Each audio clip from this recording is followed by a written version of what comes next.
You're listening to The World at 8 with Lynne Mozart.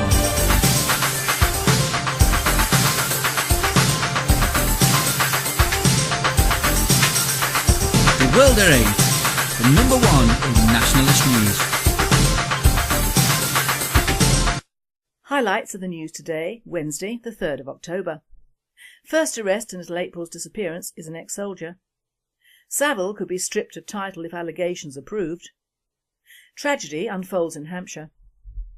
Switzerland, Amnesty mocks SVP over asylum laws. Police ignore Arab death threats against Jews at Temple Mount. British woman accused of sex in taxi appears in Dubai court in hijab. Christian Copts face violence in Egypt. Thought for the day, black or white or white or black. And finally, you'll need a CRB check if you want to watch your own child.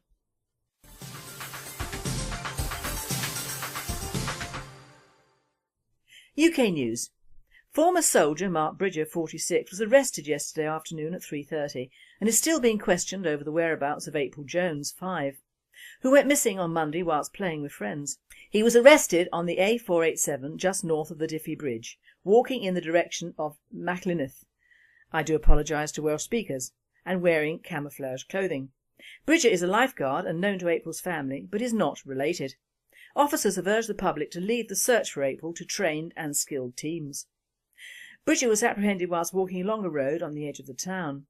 Police have released a picture of his Land Rover and have appealed for witnesses. Apparently it is reported that another abduction was reported in that area last month. The search is still going on for April. It is reported that Sir Jimmy Savile could lose his knighthood posthumously if claims of sexual abuse of young girls is proved true. Savile was knighted in the Queen's Birthday Honours List in 1990, an award which followed the OBE he was given for services to charity and broadcasting in 1971.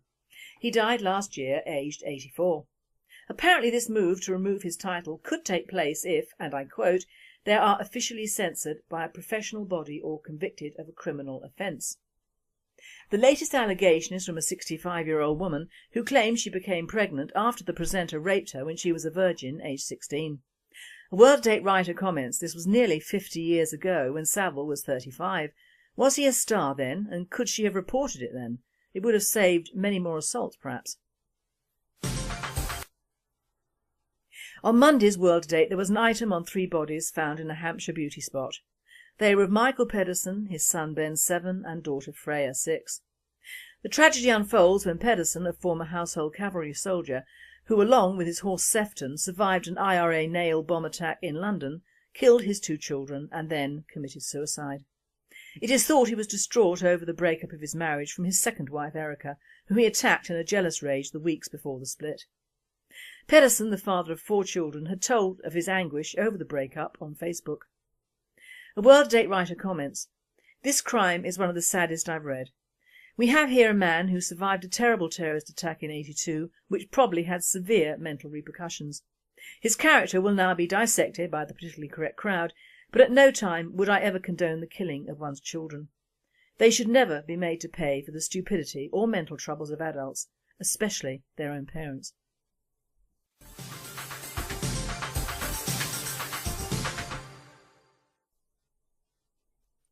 European news. The Swiss chapter of Amnesty International, NGO, is using humour and satire in a new hard-hitting campaign to combat policies that toughen conditions for asylum seekers in Switzerland. The NGO targets politicians from the right-wing populist Swiss People's Party, SVP, while poking fun at what it regards as their heartless approach to people seeking refuge on humanitarian grounds. In a video released as part of the campaign, SVP Federal Cabinet Minister Uli Mura, MP, and party strongman Christoph Blocher are depicted as Somalian refugees sitting outside a shabby mobile home. SVP politicians are being singled out for their support of laws that make life for asylum seekers more difficult. Following recent legislation passed by Parliament for tougher legislation, the SVP last week called for further action to ensure that asylum seekers are placed in closed internment camps. The number of asylum applications is exploding, crime increases, the cost of asylum progressing from year to year, the SVP said in a statement, lamenting the processing takes up to 4 years. The Swiss asylum policy is now marked by abuses, absurdities and by inaction and confusion, the party said. More than 22,000 people applied for asylum last year, the largest number since 2002, and a 45% increase from 2010 according to official figures. The main countries of origin were Eritrea, Tunisia and Nigeria. The SVP said it suspects that many asylum seekers are in fact economic migrants.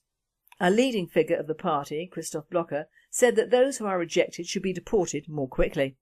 Proposed revisions to the asylum law will bring no improvement, quite the opposite, Blocher was quoted as saying by the ATS news agency. The anti-immigrant SVP has drawn international criticism over several of its campaigns, including calls to ban minarets and expel foreign criminals. It has also been slammed over advertising depicting white sheep kicking black sheep off the Swiss flag. Yet despite a drop in support in October legislative elections, the SVP remains Switzerland's largest party, though it has only one cabinet member under a so-called magic formula power sharing agreement. The SVP, which last week filed a request for a referendum that would impose a cap on immigration, wants Switzerland to reintroduce border controls. A World at 8 spokesman said, perhaps it is time that all these members of NGOs should make their houses and land available for these parasites, but they won't, because they're hypocrites.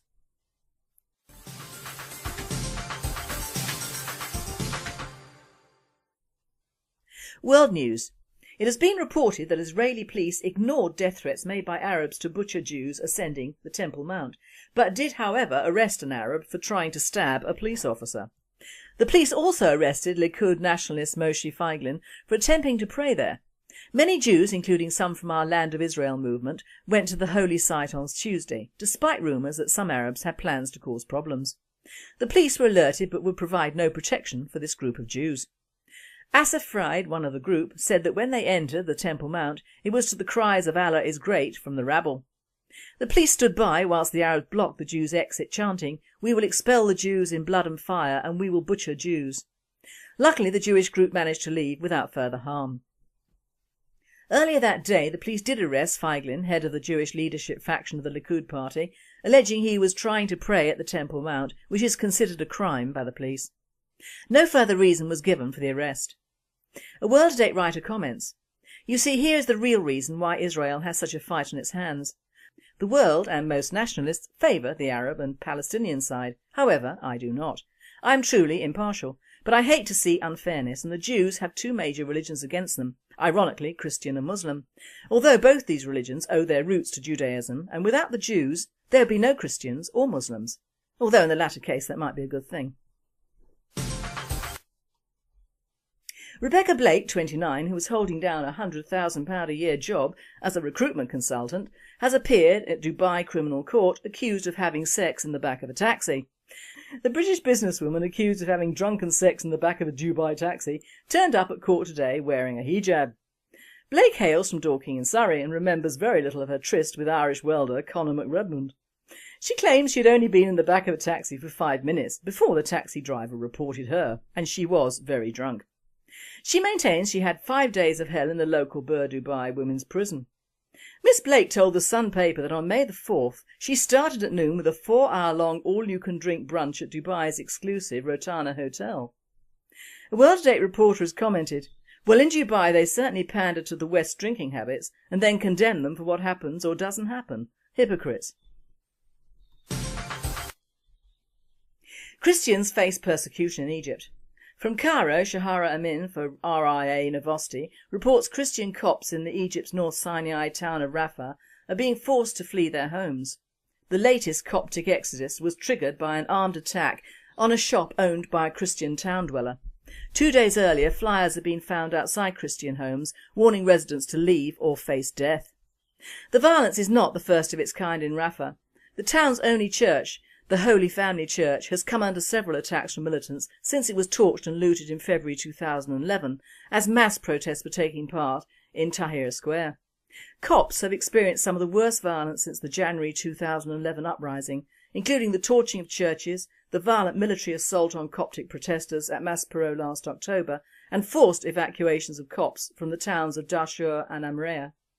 Tens of thousands of Copts have left Egypt to settle abroad since March 2011 out of concern for their safety, according to a report by Egyptian Federation of Human Rights. The recent anti-Islam video on YouTube has escalated fears for further attacks on Egypt's Christians after the clip, reportedly produced by Egyptian Christians living in the United States, provoked angry protests in Cairo and other Muslim capitals. In the meantime, Egypt's Coptic Christians, who were subjected to discrimination and marginalisation under Mubarak's rule, now face an even more uncertain future.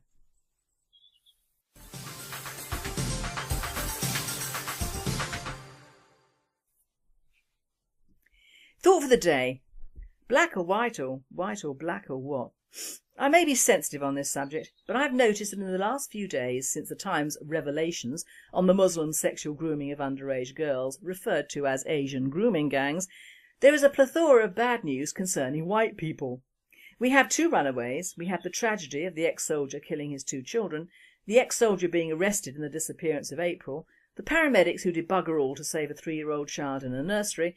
We have the Savile case, which is far from over, and the doozy I'm about to read, and I quote: "A 6-week-old baby was killed by its bipolar mother after she stuffed pages from the Bible into the infant's mouth while supposedly in the care of bungling NHS staff. Christian fundamentalist Julia Lovermore, 41, killed daughter Faith by stuffing her mouth with paper, then dousing her in white spirits and jumping up and down on her body. 2 health workers had visited the home in Milton near Cambridge earlier the same day and found her husband David in the grips of a psychotic episode, but had failed to act. The computer games designer, 39, had been frantically praying on the living room floor, asking for the devil to be taken out of his wife." Now, nowhere on this news will you find me extolling the virtues of the white race, but you'll also not find me extolling the virtues of anyone really. But I will denigrate the press when they fail, as they always do, to give fair hearings to us whites when we're found wanting. If the media extended the same courtesies to us that they extend to some of the Muslim paedophiles and ranting clerics, it would be fair, but they don't. So this balmy fundamentalist Christian has committed a terrible deed. Why was she not in a mental home? Why? Because they have closed most of the state mental facilities because of what? Politically correct Marxism. Left-wingers never admit that some people are not fit for purpose in any sense. They will never admit that some murderers should never see the light of day again and be exterminated. They never admit that to be human can sometimes be a total and complete failure, and that in very few cases some of these people do need putting out of the public's way and given help. The media have highlighted the various cases of ex-soldiers running amok and having mental problems. Hell, I'd probably have mental problems doing the job these men have had to do, and they should have been closely monitored and given real help at the right time. Bring back the days when murderers were killed for certain crimes, the prisons were free to take minor criminals, and the insane were institutionalised forever.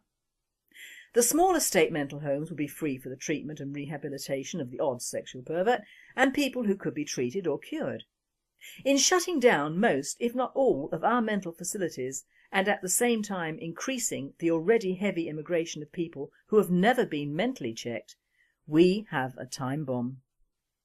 But the crux of this thought is that whilst the press are pandering to the great anti-white and anti-male feelings in this country, it means that they're covering up or simply not reporting other things which may have an everlasting effect on our way of life. After all, Muslim sexual grooming has been going on unchecked for over 30 years. Who knows what might have happened if the first cases had been reported and acted on in the early 80s? How many lives and families would have been saved, while everyone read the Mail, which centred on how well we're doing under Mr Thatcher and how awful the miners' strike was and more? At least there was very little celeb culture then, but now everywhere is riddled by people I have never heard of which take the place of real news. I just hope that 30 years from now there isn't another perfect storm in the making and we say, oh dear, if only we'd known then what we know now. Don't ignore the media and its anti-white stage, but do think that whilst they are reporting these important stories, what are they not reporting?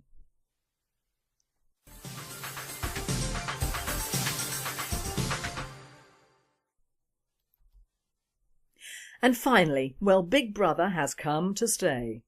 A school in Swindon has banned parents from looking at their own children taking part in sports until they've passed a CRB check, which is in fact a criminal reference bureau check, which all white and UK care workers etc. have to undertake before they are put to work. It goes without saying immigrant workers do not. The Isambard Community School has insisted on this draconian check to weed out potential paedophiles. A parent, Neil Park, was furious when he was turned away from watching his son George play rugby. The father of 5 said he was turned away because I had not been CRB checked. George was really upset by it all. What are they going to stop you doing next? Parents' evening? The school play? Well, words fail me on that one, ladies and gentlemen, I'm afraid. Right. We have another person kindly giving us input for the World at 8 news. We already have St Macy up north, Nick Griffin MEP and the Reverend West, and are expanding our team. We have acquired I'm No Cuffer, who's kindly accepted our offer to participate in the World at 8. We will be introducing a Gems of Britain once a month which will cover all regions. We will also give you the history and stories of the places that our reporters go to, and if you want to give us any input, please send it in. You have been listening to the World at 8. I am Lynne Mozart and I wish you all a very good night. 46 was arrested yesterday afternoon at 3:30 and is still being questioned over the whereabouts of April Jones, 5, who went missing on Monday whilst playing with friends. He was arrested on the A487 just north of the Diffie Bridge, walking in the direction of Machlineth, I do apologise to Welsh speakers, and wearing camouflage clothing. Bridget is a lifeguard and known to April's family, but is not related. Officers have urged the public to leave the search for April to trained and skilled teams. Bridget was apprehended whilst walking along a road on the edge of the town. Police have released a picture of his Land Rover and have appealed for witnesses. Apparently it is reported that another abduction was reported in that area last month. The search is still going on for April. It is reported that Sir Jimmy Savile could lose his knighthood posthumously if claims of sexual abuse of young girls is proved true. Savile was knighted in the Queen's Birthday Honours List in 1990, an award which followed the OBE he was given for services to charity and broadcasting in 1971. He died last year, aged 84. Apparently this move to remove his title could take place if, and I quote, they are officially censored by a professional body or convicted of a criminal offence. The latest allegation is from a 65-year-old woman who claims she became pregnant after the presenter raped her when she was a virgin, aged 16. A World at 8 writer comments this was nearly 50 years ago when Savile was 35. Was he a star then, and could she have reported it then? It would have saved many more assaults perhaps. On Monday's World at 8 there was an item on 3 bodies found in a Hampshire beauty spot. They were of Michael Pedersen, his son Ben. Tragedy unfolds in Hampshire. Switzerland. Amnesty mocks SVP over asylum laws. Police ignore Arab death threats against Jews at Temple Mount. British woman accused of sex in taxi appears in Dubai court in hijab. Christian cops face violence in Egypt. Thought for the day. Black or white or white or black. And finally, you'll need a CRB check if you want to watch your own child.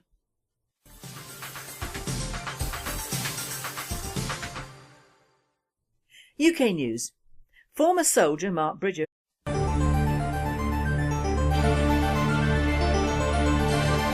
You're listening to The World at 8 with Lynne Mozart.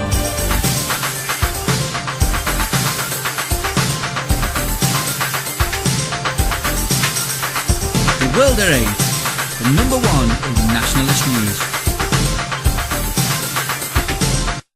Highlights of the news today, Wednesday the 3rd of October. First arrest in little April's disappearance is an ex-soldier. Savile could be stripped of title if allegations are proved.